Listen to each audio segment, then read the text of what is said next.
ini akan mempresentasikan sebuah makalah yang berjudul Perkembangan Iptek di Berbagai Bidang Kehidupan. Menemui saya tugas sejarah dan ilmu agama SPB. Saya Muhammad, saya Muhammad Hikmah, saya Minatul Mawadi, saya Anta Alim, saya Firasati, saya Lulusa. Yang pertama yaitu masalah adanya perkembangan Iptek pada era globalisasi sekarang ini membuat dunia terasa semakin sempit karena segala sesuatunya dapat dijangkau dengan sangat mudah. Adanya media-media elektronik sebagai alat komunikasi dan televisi, radio maupun internet semakin mempermudah masuknya informasi dari luar.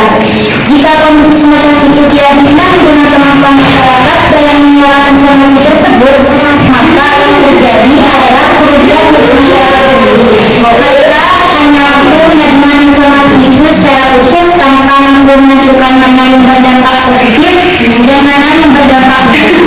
Indonesia sebagai salah satu negara dengan jumlah penduduk yang besar di dunia harus terlibat dalam hal menyambungnya. Besarnya jumlah penduduk Indonesia tidak cukup menjadi modal untuk memajukan bangsa jika tidak disertai dengan kualitas yang memadai. Salah satu cara yang mempersiapkan dan meningkatkan sumber daya manusia yang berkualitas tinggi adalah melalui proses pendidikan. Pendidikan merupakan suatu proses yang sangat penting untuk meningkatkan kecerdasan, keterampilan, dan mempertinggi empati dan mempertebal semangat kebersamaan agar dapat membangun diri sendiri dan bersama-sama membangun bangsa. Oke, kami di sini menyusun beberapa rumusan masalah. Masalah yang pertama yaitu apa yang dimaksud dengan Iptek. Yang kedua, apa manfaat dengan adanya Iptek. Yang ketiga yaitu usaha apa yang dilakukan untuk membangun Iptek. Yang keempat yaitu adakah dampak lingkungan adanya Iptek. Pengertian Iptek adalah merupakan suatu ilmu yang mempelajari mengenai berbagai informasi dan pengetahuan terkait teknologi di berbagai bidang. Pengetahuan mengenai teknologi tidak hanya terbatas pada pendidikan saja, melainkan bidang-bidang lain akan membutuhkan suatu teknologi untuk mengoptimalkan segala sumber daya yang dimilikinya.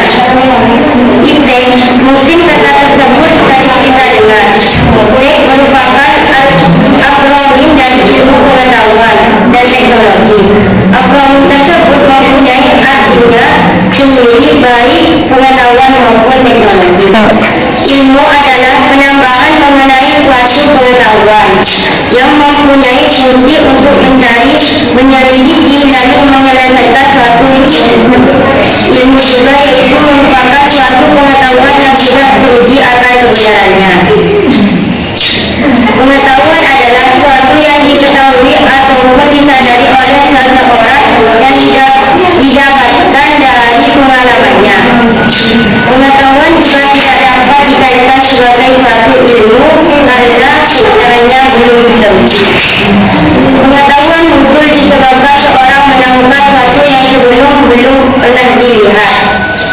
Teknologi adalah suatu penemuan melalui proses metode ilmiah untuk mencapai suatu tujuan yang maksimal atau dapat diartikan sebagai saran bagi manusia untuk menyediakan berbagai kebutuhan atau dapat mempermudah aktivitas. Ilmu pengetahuan dan teknologi sebenarnya selalu berjalan secara beriringan, terutama di bidang komunikasi. Manfaat dari Iptek. Iptek memiliki berbagai manfaat untuk berbagai sektor kehidupan. Dengan memanfaatkan Iptek, banyak hal yang bisa dicapai, bisa menjadi lebih baik dan bisa mendapatkan keuntungan untuk berbagai pihak. Berikutnya adalah manfaat yang bisa didapatkan dengan menggunakan Iptek. Yang pertama, segala hal menjadi lebih mudah. Dengan adanya penemuan yang menggunakan Iptek, kehidupan manusia akan menjadi lebih mudah dan bisa dijangkau. Iptek membuat segala kehidupan di dunia menjadi lebih praktis. Kehidupan yang sebelumnya dirasa tidak bisa dilakukan dengan menggunakan teknologi. Semua hal tersebut akan menjadi kenyataan. Yang kedua, membantu menyelesaikan permasalahan manusia. Kehidupan tanpa masalah adalah suatu hal yang tidak mungkin terjadi dalam kehidupan manusia. Ketika ada suatu kehidupan, maka masalah pun akan ada untuk menjalani berbagai kehidupan yang berjalan. Berbagai masalah bisa diatasi dengan berbagai teknologi terbaru dan teknologi yang sudah diciptakan. Permasalahan manusia akan lebih mudah untuk diselesaikan.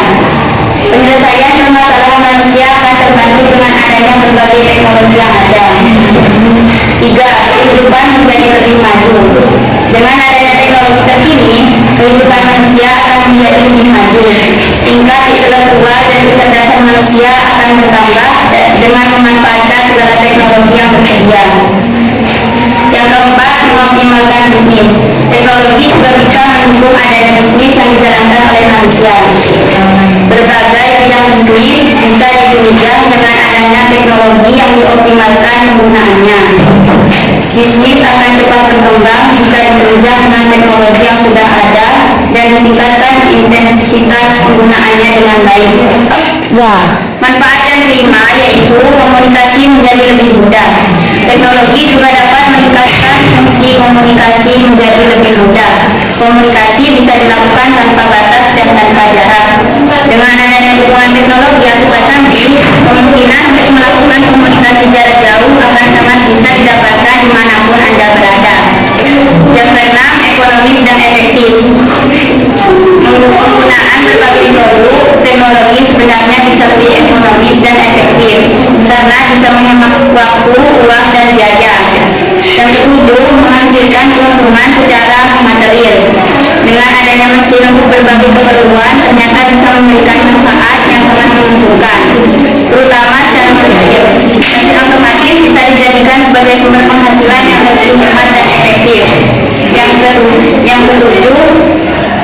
Yang kedelapan, memperluas jaringan di berbagai aspek kehidupan.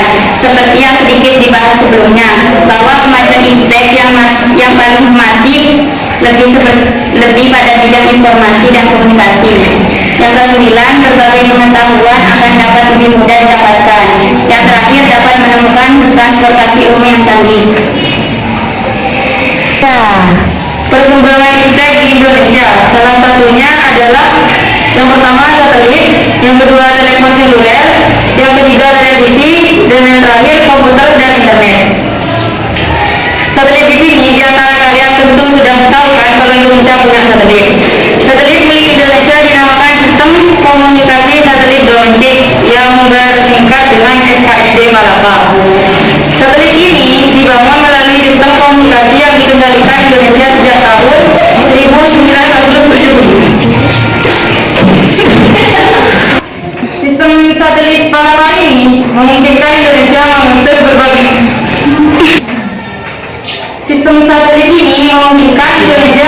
berbagai informasi melalui sinyal yang dipancarkan ke berbagai perangkat elektronik seperti televisi, radio, telepon, dan sejenisnya. Yang kedua yaitu telepon seluler.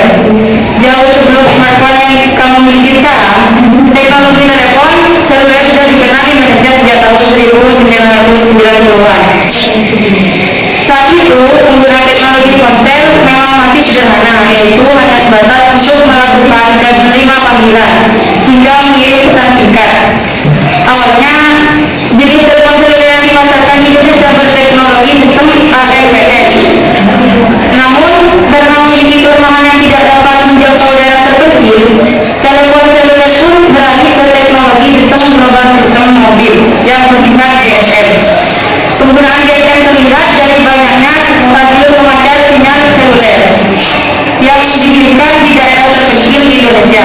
Seiring berkembangnya kini penggunaan telepon seluler pun jauh lebih kompleks dari yang hanya menerima panggilan dan berkirim pesan menjadi perangkat personal yang lengkap dengan berbagai aplikasi canggih, mulai dari pemetaan lagu, kamera, hingga mengakses jaringan internet. Yang ketiga yaitu televisi. Jauh sebelum ditemukannya YouTube, televisi menjadi media menyampaikan informasi yang sangat digemari di Indonesia. Perkembangan teknologi siaran televisi bermula dari ditemukannya alat teleskop elektronik oleh seorang mahasiswa dari Berlin yang bernama Paul Nipkow yang menggunakan teleskop teknologi. Perkembangan ide di berbagai bidang dapat berbeda membawa dampak bagi perubahan kehidupan manusia, baik dampak positif maupun dampak negatif. Ia ada dampak positif perkembangan ide adalah memberikan berbagai kemudahan, mempercepat dan mempermudah proses informasi dan distribusi dalam kegiatan menambah efektivitas dan efisiensi dalam interaksi sosial masyarakat, peningkatan di bidang produksi, menambah pengetahuan dan wawasan. Perusahaan atau industri dapat menjual produknya lebih luas lagi. Berbagainya harga barang digital global, meningkatkan kualitas pendidikan. Sedangkan beberapa contoh dampak negatif perkembangan internet adalah munculnya kejahatan, berkembangnya sifat konsumtif, hilangnya budaya tradisional, jadi kesimpulan dari presentasi kami ialah kita di Indonesia tentu tak bisa lepas dari peran teknologi informasi yang terus berkembang. Sebagai satu di antara negara berkembang di Asia, penggunaan teknologi di Indonesia tergolong besar. Berbagai usaha untuk memajukan kualitas internet di Indonesia pun dilakukan. Beberapa produk buatan anak bangsa pun diakui dunia. Misalnya teknologi konstruksi sistem cakar ayam, jembatan bahu hingga teknologi jaringan 4G.